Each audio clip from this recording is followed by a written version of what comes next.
Salamat, Pastor. Thank you so much. Good morning to everyone.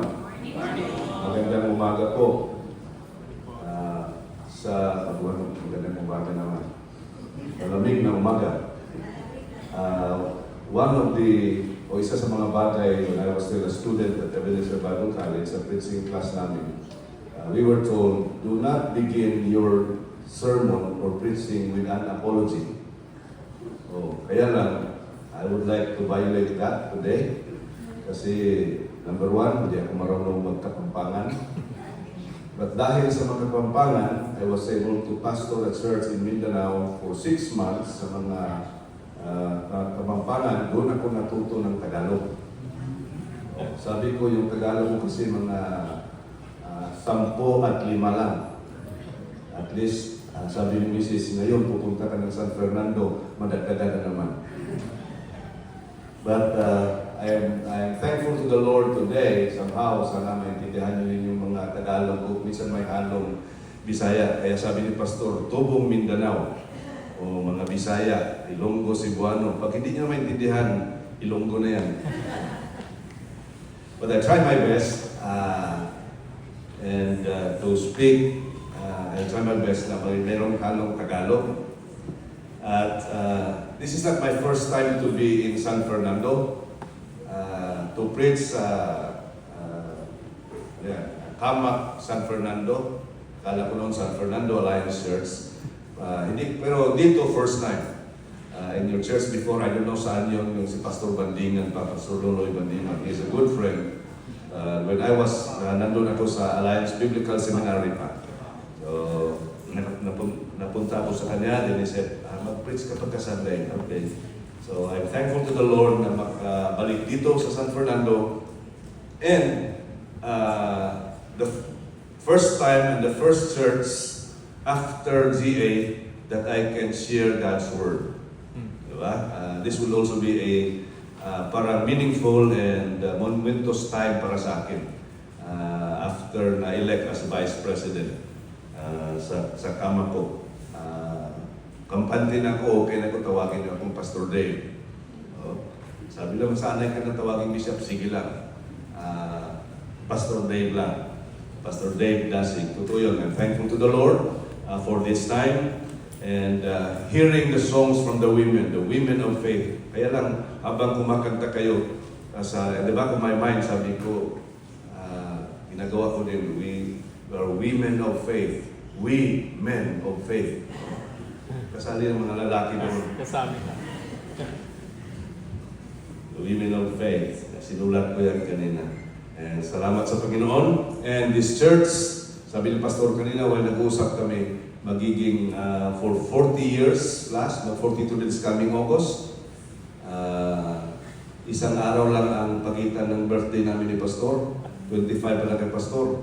So, pag mawala si Pastor 25, initahan ko siya doon sa Shikaina. Because pag uwi namin, meron kaming fellowship. Magbabay na ko sa Shikaina this July 25 hanggang July 31 lang. So, 25 na ako mag-birthday ng gabi because Saturday man ang 26, Pastor. So, we have a fellowship with the whole school and then some friends as well as a thanksgiving to the Lord. Nakaabot tayo ng 63, senior na. Kaya kagabi palabasan ng ID. Next, sabi ko, I would like to thank the Lord. Kasi kung hindi ako na Vice President, hindi ko makapunta dito sa San Fernando. And to share God's Word. Driver lang po ng Bishop. Ako nag-drive from Manila, coming to Angeles. Ngayon si Brad Andy naman ang national driver ng Bishop. And please pray with us because tomorrow or tonight, magbiyahe kami to Tagaytay. We will meet Dine Serradora. We will sleep there. Then bukas, spend time with him. I discussed it patungkol sa district. And then I think 10 or 11, we will travel going back to Mindanao, passing by Bicol region, meeting also some of the leaders that were appointed. Salamat sa Panginoon for this another journey, not only my life, pero ngayon sa national level na, At ngayon nakikita ko na kung yung mga simbahan at yung pangangailangan, and it's a great challenge for all of us. We would like to commit your prayers, asking you to continue to pray for our leaders, these new leaders, new set of leaders, as we continue to address, as we continue to do the task, especially looking forward sa mga sa ating denominasyon, sa mga gawain. It will be a great challenge for us kasi lahat kami puro bago. First time ko lang Vice President. Baka pagkatapos nito, okay na ako. Maraming gagawin. So that, because of that, God impressed in my heart to share this message, this word from Genesis chapter 17. This is a reflection reflection of our readings together with my wife. Every morning, we read a chapter every day together kasi dalawa na lang kami sa bahay. The children are already in the ministry as well. We have 2 children. May tatlong apo enjoying the apostolic ministry. So as a result, I began to reflect on this, right? And ngayon, i-share ko sa inyo yung reflection about Genesis 17. I don't know, Pastor, how many minutes o anong oras tayo matapos, but bigay lang kayo ng senyas. No? Kasi matagal ako mag-preach. Una, isipin ko pa yung Tagalog. Anyway, before going further, let's come to the Lord in prayer. Father in heaven, we thank you, Lord, for this great opportunity. An opportunity for us as your people, as your children, that we can gather together to worship and adore our living God, our powerful God. And also, Lord, we can fellowship together. And we can hear, we can listen to your word today. This is a very occasion, Lord, that we would like to treasure. Because other places, Lord, they could hardly come together and listen and meditate and even worship you as our God. Thank you, Lord. And I pray, Lord, that as we ponder upon your word this morning, today, your word will always have a place in our hearts, Lord. I pray that you will bless your word. Use your servant, Lord. Envelop this place with your presence. I pray, Lord God, that none of us will go home empty-handed, Lord. But you speak and minister to us, Lord. Let your word sink deep into our hearts today. Speak to us, Lord. And now, Lord, we would like to give you praise and glory. For this we pray in Jesus' name. Amen. Amen. As I was saying a while ago, as I look forward, hindi ganoon kadali ang gawain ng Panginoon. We need your prayers, and above all, we need the power of God to enable us to be able to accomplish what we desire. And God desires to accomplish through each one of us. I would like to invite you to open your Bibles in Genesis 17. I would like only to share from these 2 verses. Itong dalawang verse na ito. In Genesis chapter 17. It says there, when Abram was 99 years old, the Lord appeared to him and said, I am God Almighty. Walk before me faithfully and be blameless.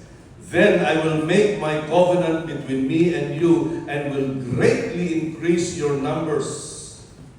From there, and then the Lord continued to tell Abraham about his covenant, about his promise when it comes to doing great things to the people of Israel through Abram. Abram's name was changed. Now, when God told Abraham, when God told him to bless him and to make him a father of many nations, you notice God's promise to him. God told him also that I will make you fruitful. In this particular situation, the Lord appeared to Abraham as God Almighty. What do we know? Ano bang nalalaman natin sa pangalan ng Panginoon? What do we know about God's name? Aside from God Almighty, He is the Lord of hosts. So, yung mga El Shaddai, El Elohim. This is the first time that the name God Almighty is being used in the Bible. The first time God told him, I am God Almighty. You go back to the previous chapters in Genesis 15, when Abraham fought a battle against the 4 kings, God appeared to him. And God appeared to him as Abraham's shield, the Lord of hosts, his protector. Okay? God has protected him. So when God told him that I am God Almighty, na-refresh naman yung mind ni Abraham that about God who protected him, about the working of God, about who God is. But now, God told him, God Almighty, God is telling him that God, I will provide for you as you will become the father of many nations, as you will become great, I will provide you. I will be there for you. I believe we're familiar with that. God as El Shaddai, God who provides. And ito yung pangalan ng Panginoon, the name of God that tells us, that will remind us that God is there to provide. God is there to take care. God revealed to him, to Abraham, as God the Almighty. Dagdag na additional understanding of the word God Almighty is that our God, this is the God whom nothing is impossible. Being God as our God Almighty, for Abraham as God Almighty, God was telling him that not only I will provide for you, but for me, nothing is impossible.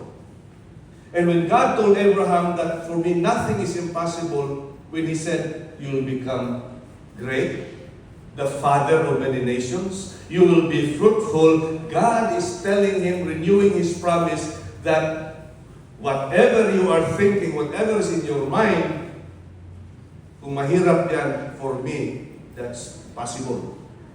He is our God who is the God who is the God of the impossibilities. Right. Now, in the Bible, there are so many things that God has been telling to us as believers. Di ba? That sometimes, parang mahirap natin intindihin. Sabi ng Panginoon, di ba, mga promises ng Panginoon, I can do all things through Christ. You know? The Lord also provides. And many other things. But sometimes when we are into a situation, parang sana yung Lord. Mahirap intindihin. Now we can relate with Abraham. We can relate with him. Bakit? Ano ba yung, when God told him that you will become great, you will be the father of many nations, ano ba yung sitwasyon ni Abraham? And bakit sinabi ng Panginoon that I am God Almighty, that with me, nothing is impossible. Abraham was 99 years old. I-recall natin yung ating Old Testament. 99 years old. Sabi ng mga writers, if Abraham was 99 years old and he was, I think, 15 or 10 years older, kung 15 years older siya kay Sarah, minus 15, Sarah would be 81. Oh, 15, 84. Right? So, 84. By that time, Sarah and Abraham, wala silang anak. And when God telling Abraham, you will be the father of a nation. You will be great. You will be fruitful. So, at the back of the mind of Abraham, Lord, parang imposible yun. Si Sarah, 84 years old na, 85 years old, 84. Imposible ng mga anak yun. Diba? So with that, God was telling Abraham, I am God Almighty, and nothing is impossible for me. Brothers and sisters in the Lord, in 2 Chronicles 16:19, sabi doon, the eyes of the Lord range throughout the earth to strengthen those whose hearts are fully committed to Him. In other words, God is, until today, is still looking for people, His children, He's looking for each one of us for Him to demonstrate His power in and through us. God would like to demonstrate His power. But sometimes the power of God will not be able to be demonstrated because of what we have in our minds that keep that power of God to be demonstrated. Sometimes we limit, we question, just like what was in the mind of Abraham. Parang imposible, Lord, magiging father of many nations. Si Sarah, hindi na yung mga anak. I am already old. The question for us, brothers and sisters in the Lord, as He desires to demonstrate His power, how you and I will be able to experience God's power working through us. Paano yun? 2010, I met an accident. And with that, I was able to read that book, Anxious for Nothing by John MacArthur. From the passage, Philippians 4, verses 6 to 8. Be not anxious for anything. I think we're familiar with that. Also, I read the verse, now to Him who is able to do immeasurably more than all we ask or imagine, according to His power at work within us. Yung mga passage na yun, I began to think, na-recall ko din ngayon. Yeah, nandyan yung kapangyarihan, the power of God, but sometimes hindi man-demonstrate sa buhay natin. And you and I would like to desire that, Lord, your power somehow as a church will be demonstrated. Lord, your power somehow will be seen in our denomination. Lord, your power somehow might be seen in my life. But paano, Lord? Just like Abraham, mag-isip tayo, 99 na, 84 na yung asawa ko. Paano na ma-realize yung plano mo, Panginoon? Dalawang bagay lang I would like to share to you today. Una, for God's power to be demonstrated in our lives, for us to experience His power, one, let us never discount the ability of God to accomplish the impossible. Let us never discount the ability of God to accomplish the impossible. Meaning, let us never discount the power of God to really at work. Ulitin ko in verse 1, Abraham was 90 years old and God told him, I am God Almighty. When God appeared to him, he is 99 years old and increasing. Sarah was beyond the age. So it would be impossible for Sarah to have a child. Sabi ng Bible, barren nga eh. Hindi na pwede. Oh, kung sa mga babae, di ba, 40 plus yung mga menopausal stage, sa kay Sarah, may proposal na yun sa amin. Oh, wala na talaga. Well, Abraham probably believed God, but Lord, kay Sarah, wala. So, Lord, if you want, ganun din tayo. Abraham, gumawa siya ng kanyang sariling paraan. When you read, you go back reading backwards, anong ginawa nila? Binigay si Sarah, binigay niya si Hagar. Kasi yun ang sinabi ng Panginoon. So nagkaroon ng anak, Abraham and Hagar. But God told him, hindi yan ang plano ko. It's for Abraham and Sarah. At one point, Abraham discounted that. But God again appeared to him. You have to believe that I am the God Almighty.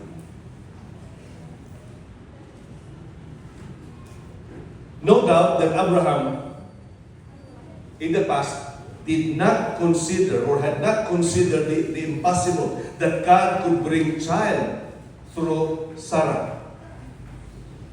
However, that is exactly what God did. When God promised that you will have a child, well, in chapter 17, verse 17, Abraham laughed. Lord, parang tapos na yata, Lord. Pero sabi ng Panginoon, hindi. Through Sarah. Hindi nasulat sa Bible, pero I believe Abraham said, Lord, tapos na, may anak na po, Lord. Kung hindi niya dadami, lalaki si Ismael. But God, I believe God rebuked him and said, that is through Sarah. That's my promise. This is one important thing that you and I must consider. Because many times, just like Abraham, we do not consider really the possibility of God to do miracles. Brothers and sisters in the Lord, until today, we still have a God who will perform miracles. Until today, our God will still continue to demonstrate His power. Let us tell ourselves that, but never discount His ability to do or to accomplish the impossible.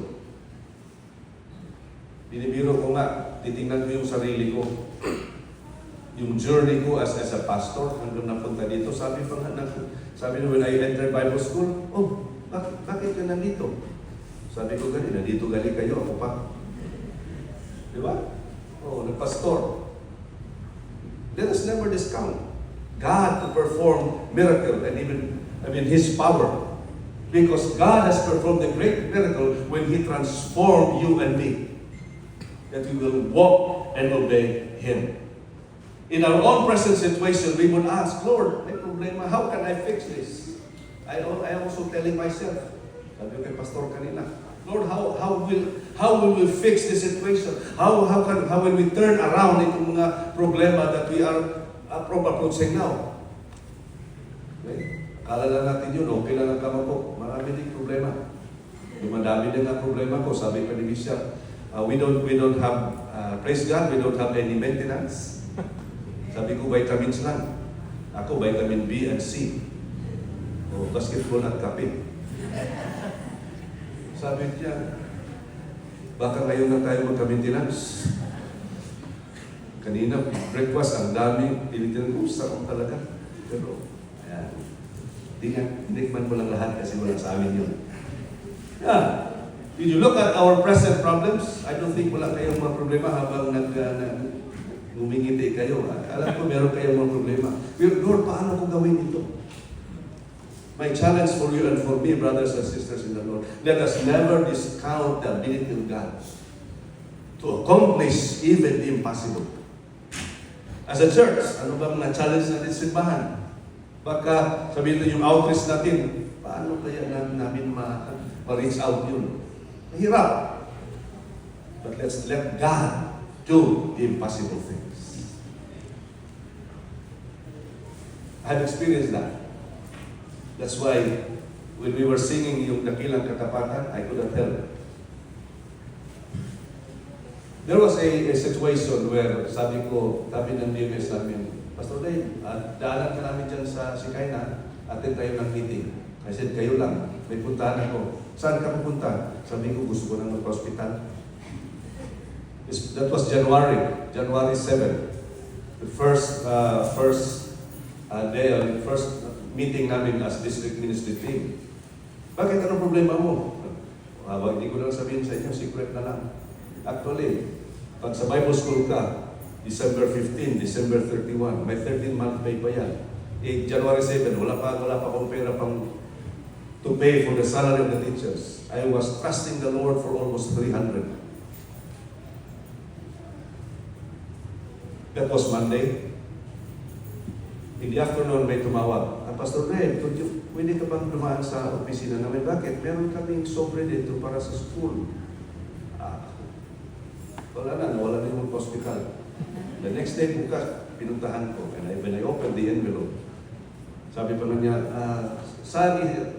ano isulat sa check? Sabi ko, para saan yan? Sa akin o sa school? Sa school ilagay mo. So sinulat, Sikayna's Bible College. Their pledge for monthly, isahin ko na lang, Pastor, para baka kailangan nyo. Sa loob ko lang, this month, kailangan talaga. I have a check of 72,000. Good for December 15. Sabi ko sa treasurer, sige, deposit mo na. They'll prepare kayo para sa sweldo ng teachers. God, our God, made the impossibilities. Sabi nga ng mga Romans, you seal the tomb kasi para hindi makalabas Jesus Christ. But you see, Jesus Christ resurrected. That's our God. So again, never discount the ability of God to perform that miracle, to accomplish His power in our lives. Second, in order for us to experience the power of God, in verse 2 it says that when God told Abraham, I am God Almighty. I will do the impossible things. But He said, walk before me and be blameless. And I will confirm my covenant between me and you and will greatly increase your numbers. God is telling us that we will walk blamelessly before the Lord. Or let us live a life of wholehearted devotion to God. Not only we will not let us never discount God's ability to accomplish His purposes, His power, the impossible, but let us also live a life of wholehearted devotion to God. So yun, when He said, walk before me and be blameless, it's living a life of wholehearted devotion to Him. When God told Abraham to be blameless, the word blameless here does not mean sinless. Diba? Kung titingnan mo yung buhay ni Abraham, do you think blameless si Abraham? Hindi. Ang daming kasalanan ginawa niya. Oh, tingnan mo, kay Hagar, isa na yun. Diba may awit dyan eh. Abraham has many sons. Many sons as Father Abraham. Oh, sigurado ka. Ang sinunod sa Bible si Isaac lang. Dami pa pala. Si Hagar. At iba pa. Blameless? No. But when God told him to be blameless, blameless here, as I've said, does not mean sinless, but this word means single-hearted, without blame, sincere, and that is wholly devoted to the Lord. That's the kind of life God expects from us, from you and me. And I don't think, I know you will agree with me, there are times na talagang, ano na yan sa Tagalog, Pastor, munti ko nang sabihin, sisimang. We will deviate. Lilihis tayo sa anong gusto ng Panginoon. Tama? No. So how can we live a life of a blameless life? But God said, live a life of blameless for God's power to manifest. Devoted to Him.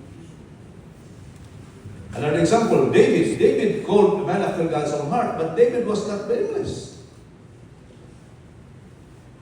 But God sees in his heart that's devotion, sincerity, and walking in sincere and holy devotion to God. This is a picture of continuous repetition. Patuloy, hindi lang ang devotion natin sa Panginoon, isang buwan lang. Pwede Lord, next month, wala na naman. Ano ba? No, it's a continuous repetition. Living a life of wholehearted devotion, hindi lang sincero tayo, devoted, but also continuous. Patuloy.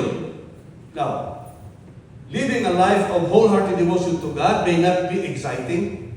Hindi exciting yun. Hindi din ito takbuhan or talon-talon lang or akyat. No? God wants us, because this is a continuous repetition, God wants us to faithfully walk step by step. Every step of the way, dapat kasama. Diba? Anong ginawat natin? Araw-araw, sasamahan tayo ng Panginoon. Araw-araw din, huwag naman tayong umiwas. Well, God is walking with us, let us take hold of Him. Kaya lang kuminsan, ito yung mga theology na noon. Sabi na, nothing can pluck us from the hand of God. Kaya lang problema, wala tayo. Ito malon. Kasalanan mo yun. So that's why God was telling Abraham to walk before me, meaning wholeheartedly devoted to Him.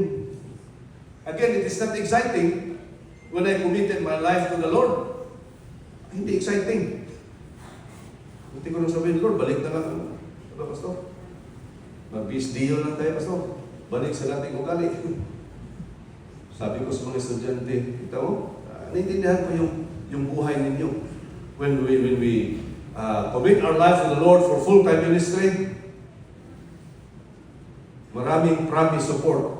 Dumating yung promise, walang support. Sabi ng isang member sa church, Pastor Dave, bakit ba pagpunta ng Bible School, wala masyadong support? Sabi ko, Mami tawag namin. Mami kasi matanda na sa church. Mostly the church called her Mami.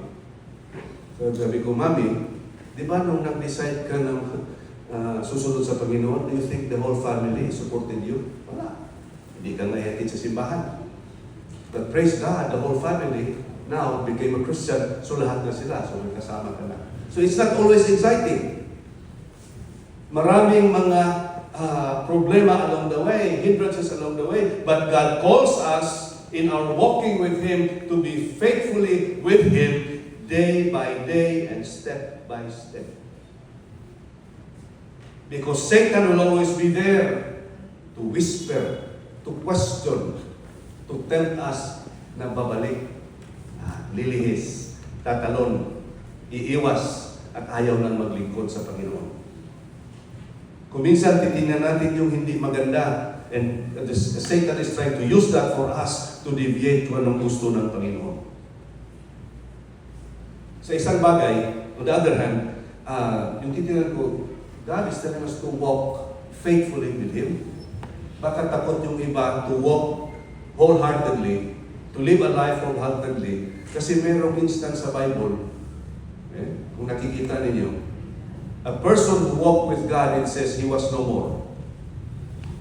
In Genesis chapter 5, verse 24, it was said there that Enoch walked with God and he was no more. Kaya siguro takot sila. Takot sila to walk in wholehearted devotion to God. Baka mawala na, kunin ka na ni Lord, sabi nila. Hindi ganun. God wants us to walk with Him, to walk wholeheartedly, to follow Him, living a life that is to walk blamelessly before the Lord. That's what He wants us. And when we do that, His power will be demonstrated. Notice anong sinabi ng Panginoon in the next verse. Walk before me and be blameless. Then I will confirm my covenant between me and you and will greatly increase your number. If we are always reading our God's Word, our Bibles, palagi natin makikita dyan, mababasa dyan yung mga promesa ng Panginoon. The promises of God. Yung gustong gawin ng Panginoon sa buhay natin, sa simbahan, sa ministry. But God is telling us, walk wholeheartedly with me. And never discount my power to be demonstrated. Brothers and sisters in the Lord, ito yung challenge sa inyo at sa akin. Do we want God's power to demonstrate it in our life? In the church, in the ministry? Ako sabi ko nga, I reviewed this kagabi. Sabi ko, Lord, ang laki ng responsibility. By July 28, I was tasked by the bishop pupunta ng Zamboanga. Alam ni Pastor yun, yung mga problema doon. Problema ng lupa. Sabi ko, patay, ako yata, ano dito? Akong pagalitan, sige lang. Lord, thank you for sa early ng ministry, ng journey namin, you have shown already how powerful you are. Dalawa na yung nabigyan namin ng natulungan. Not necessarily sold, but natulungan, naayos. And that's what we desire. And I keep on praying, you pray with us, Lord, your power will always be demonstrated in this church, in our lives, in the ministry, and even the whole Kamako. But brothers and sisters in the Lord, let's join together. We will not discount His power, but trust Him, believe that He can do immeasurably more than all we ask or imagine. Because indeed our God is able. And also, let us live a life wholeheartedly to God. Wholeheartedly to Him. Reflection. Are there specific areas in our lives that we're in God's calling, God's power will not be demonstrated? Is it because we question? It's because of lack of faith? It is because of somebody else? Brothers and sisters in the good Lord, our God is a powerful God. He is our God Almighty. And therefore, let us trust Him, obey Him. Let's bow our heads in prayer. Lord, thank you for your word. Thank you, Lord, that you are able to do immeasurably more than all we ask or imagine. You are God who is great, our God who is powerful. Lord, well, Christian Visualized Church of San Fernando, Lord, hindi malaking simbahan. But this is a church, Lord, who is a big God. Kamakop, Lord, is not that big, but we have Kamakop as a big God, a powerful God. And we want your power, Lord, to be demonstrated in this church, in our life, in my life. So, Lord, help us to embrace and trust your power, to trust you, O God, and help us, Lord, to live a life that honors you, a life that's wholly devoted to you. Thank you, Lord, word. Thank you for your promise. And when we do that, Lord, we believe that you will do great things in this church, in each one's lives, in my life, and we are praying, Lord, for the whole council as well. You will do great things. We'll be able to overcome all those challenges because of our God who is powerful. Help us, Lord, day after day as we live our lives, to always experience your power, pursuing your presence, allowing you, Lord, to work sa bawat buhay namin. Thank you, Lord. We bless your name. We ask for your blessing upon us. We pray in Jesus' name. Amen.